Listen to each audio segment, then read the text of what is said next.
ঢাকাই সিনেমার আলোচিত নায়িকা পরীমণি মা হতে যাচ্ছেন। কোনো সিনেমার দৃশ্য কিংবা গল্পে নয়, বাস্তবেই তিনি অন্তঃসত্ত্বা। সন্তানের বাবা তরুণ অভিনেতা শরীফুল রাজ।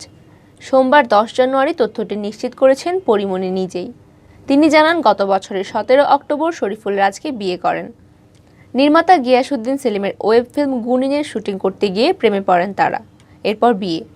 পরীমণি বলেন, কারাগার থেকে মুক্তি পাওয়ার পর রাজ আমাকে মানসিকভাবে সাপোর্ট দিয়েছে, সার্বক্ষণিক আমার পাশে ছিল। সেই সময়ে আমাদের মধ্যে ভালো সম্পর্ক তৈরি হয়, যা দ্রুত ভালোবাসায় রূপ নেয়।